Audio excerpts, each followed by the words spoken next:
Haryana police ने साल 2020 में प्रदेश में हुए अपराधों के आंकड़े जारी किए हैं जो हैरान कर देने वाले हैं। पुलिस की ओर से जारी आंकड़ों के मुताबिक हरियाणा में अवैध हथियारों की सप्लाई बढ़ गई है। औसतन हर दिन 6 महिलाओं से छेड़छाड़ हो रही है। वहीं आंकड़ों के मुताबिक पुलिस चोरी के मामले सुलझाने में भी कमजोर साबित हुई है।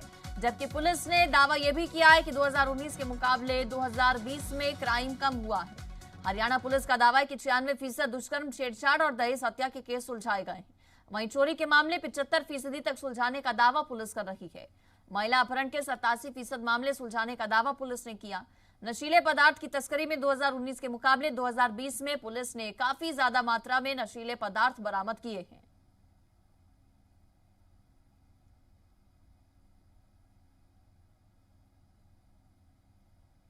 तो हरियाणा में क्राइम हाई है। पुलिस की तरफ से, हरियाणा पुलिस की तरफ से क्राइम के जो आंकड़े हैं वो जारी किए गए हैं।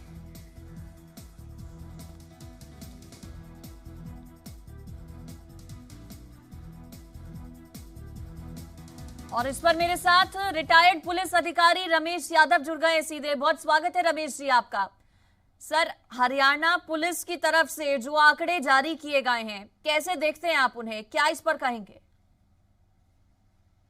देखिए, हरियाणा की ज्योग्राफिकल ये है कि बहुत स्टेटों से इनके बॉर्डर खुले हुए हैं और फ्रीक्वेंट आना जाना है लोगों का, तो निसंदेह क्राइम बढ़ा होगा। लेकिन पुलिस की प्रयास रहता है उसको रोका जाए और अगर क्राइम होता है तो उसको डिटेक्ट किया जाए। ये पुलिस की प्राइम ड्यूटी है और मेरे ख्याल से इसमें प्रयासरत है और ये एफर्ट्स कर भी रही है इसमें। लेकिन सर, अगर वाकई में एफर्ट्स होते, ठीक है एफर्ट रहते हैं, लेकिन क्या उस तरीके से काम हुआ है जिस तरह से होना चाहिए? जो वादे और दावे हैं पुलिस और प्रशासन के, अगर धरातल पर उसी तरह से वो वादे और दावे नजर आए तो क्राइम ग्राफ में बढ़ोतरी ना हो। देखिए, पुलिस के पास भी अपर्याप्त साधन नहीं है।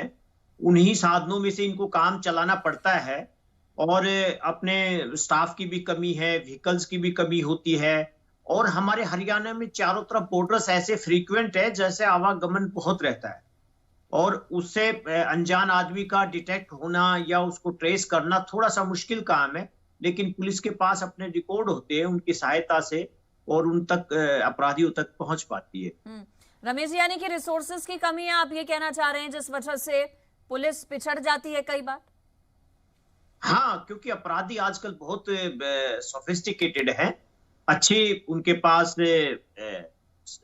मटेरियल है जिनका वो यूज करते हैं। लेकिन हमारे पुलिस के पास भी है, लेकिन पुलिस को और पर्याप्त साधन जुटाने पड़ेंगे ताकि वो जो है क्राइम को नो टॉलरेंस जोन में ला सके और अच्छे से अपराधियों को शिकंजा कर सके। वाकई में रमेश जी ऐसा है सर, अगर अपराधी जो हैं, जो गुंडे बदमाश हैं, वो इतने बेखौफ हैं, वो पूरी तरह से हाईटेक हैं, तो आखिर हमारी पुलिस को क्या हाईटेक नहीं होना चाहिए? क्या पुलिस के पास उस तरह से रिसोर्सेज नहीं होने चाहिए? अगर ज्यादा हाईटेक चीजें अपराधियों के पास रहेंगी तो फिर कैसे कंट्रोल होगा क्राइम?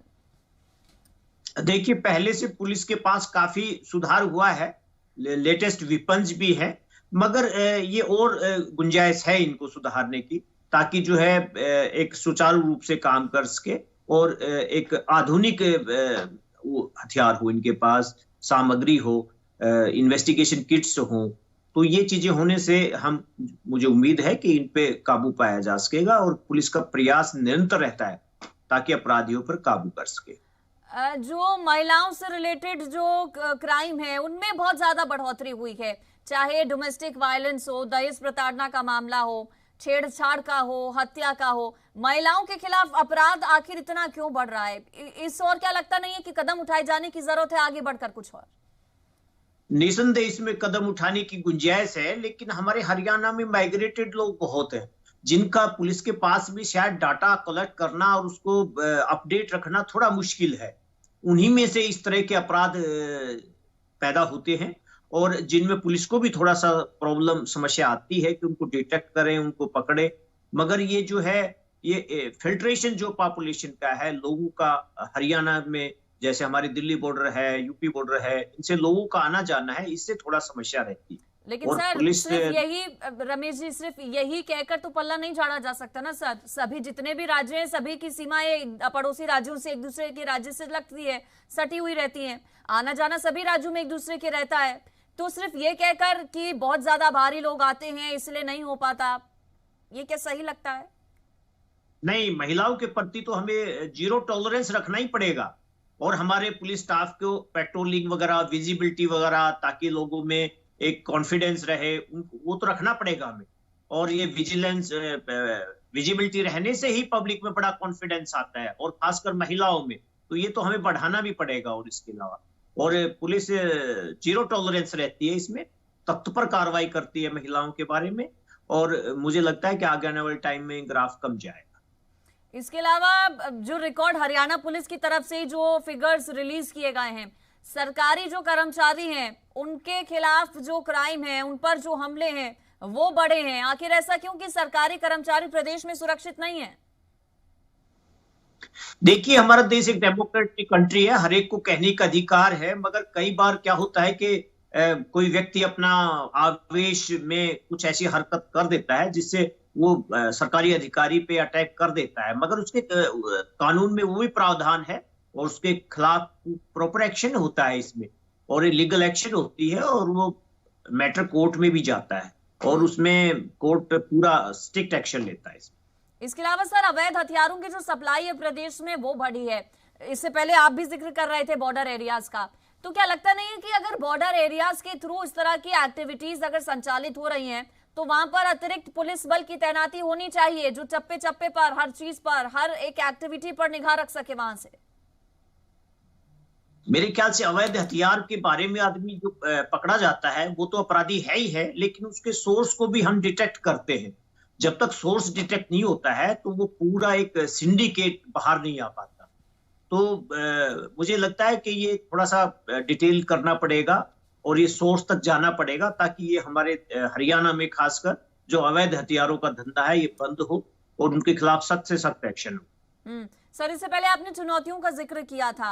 अब किस तरह की क्या क्या चुनौतियां रहती हैं पुलिस प्रशासन के सामने? आप लोग जब किसी, चूंकि आप रिटायर्ड पुलिस अधिकारी हैं, आपका एक्सपीरियंस अच्छा खासा रहा है, किस तरह की चुनौतियां फेस करनी पड़ती हैं? कहाँ कहाँ समस्याएं आती हैं और कमी कहाँ रह जाती है आपको लगता है?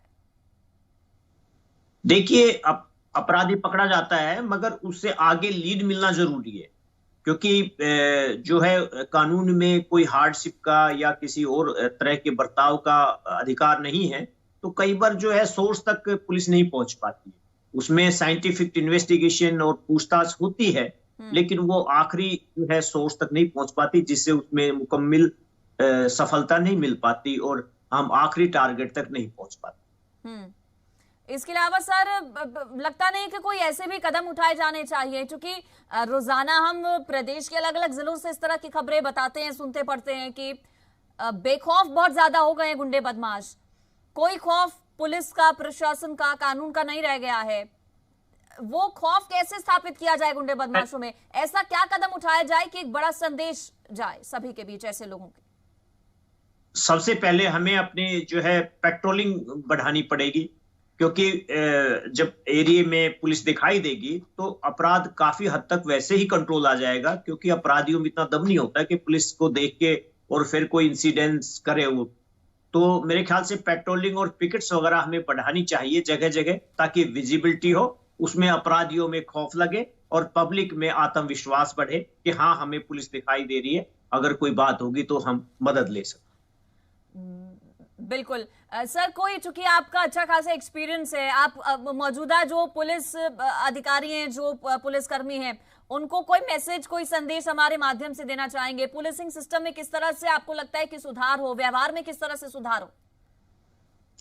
मैं यही कहना चाहूंगा कि पुलिस को निडरता से होकर कार्य करना चाहिए, गलत आदमी को बिल्कुल नहीं छोड़ना चाहिए, कोई कंसेशन नहीं होना चाहिए, और शरीफ आदमी को कोई परेशानी नहीं होनी चाहिए। तो इसमें पब्लिक में भी एक मैसेज आएगा, और पब्लिक का भी पुलिस से कोऑपरेशन मिलेगा, और पब्लिक पुलिस रिलेशन आपस में बढ़े, और इस चीज से कभी नहीं घबराना चाहिए। गलत व्यक्ति के खिलाफ सख्त से सख्त कार्रवाई करनी चाहिए। बिल्कुल ठीक सर, बहुत शुक्रिया आपका रमेश जी हमारे साथ जुड़ने के लिए और बातचीत करने के लिए। तो देखिए, हरियाणा पुलिस की तरफ से क्राइम रिकॉर्ड जो है, जो आंकड़े हैं वो रिलीज किए गए हैं। 2019 के मुकाबले 2020 में किस तरह से बदलाव आया है, और इस पर यूथ का, युवाओं का हरियाणा के क्या कहना है, रिएक्शंस आए हैं सामने, वो भी आपको दिखाते हैं। हरियाणा पुलिस की तरफ से आंकड़े जारी किए गए हैं जिसमें 2019 और 2020 का कंपैरिजन किया गया है। इन आंकड़ों की अगर बात कर ली जाए तो काफी हैरानी कर देने वाले पहलू भी सामने आए हैं। हरियाणा में हर रोज 6 से 7 मुकदमे जो है अपहरण और छेड़छाड़ के दर्ज हो रहे हैं। इसके साथ साथ अगर पूरे हरियाणा की स्थिति की बात कर ली जाए तो नशे के मामलों में भी इजाफा हुआ है। इन्हीं तमाम पहलुओं को लेकर और किस तरह से हरियाणा पुलिस की कार्रवाई को यूथ देखता है, तो तमाम पहलुओं पर बातचीत करने के लिए हिसार में हमारे साथ कुछ यूथ मौजूद हैं। इनसे तमाम पहलुओं पर बातचीत करेंगे और किस तरह से पुलिस की कार्रवाई को देखते हैं, इनसे बातचीत करते हैं। जो ये डाटा रिलीज हुआ है, क्या लगता है आपको कि किस तरह से हरियाणा जो है ग्रोथ कर रहा है? क्या लगता है कहां पर काम करने की जरूरत है? देखिए, जैसे आज सुबह मैंने एक रिपोर्ट देखी हरियाणा पुलिस के द्वारा जारी की गई थी। उसमें 2019 में जैसे 1,37,000 के करीब केस थे और 2020 में 1,28,000 के करीब केस थे। तो मतलब 8,000 केस कम हुए हैं। तो मेरे हिसाब से जैसे 2020 में पूरे में लॉकडाउन था और लोग अपने घरों में थे, तो इतने मेरे हिसाब से कम ही केस कम हुए हैं और ज्यादा मतलब इम्प्रूवमेंट की जरूरत है अपने पुलिस को। और चोरी के मामलों में और जैसे नशे के तस्करी के मामलों में केस में पुलिस थोड़ा नाकाम रही है कम करने में। तो मेरे हिसाब से इम्प्रूवमेंट की जरूरत है पुलिस को। गवर्नमेंट को कुछ ऐसी स्पेशल फास्ट ट्रैक कोर्ट्स भी बनाने चाहिए ताकि उनको इसका समाधान जल्दी से हो सके, या फिर स्पेशल ऐसी फोर्सेज जैसे दुर्गा शक्ति बना रखी है बट प्रॉपर ट्रेनिंग नहीं मिली उनको काम करने का तरीका अलग होना चाहिए, उनके लिए ब्रांच अलग से होनी चाहिए।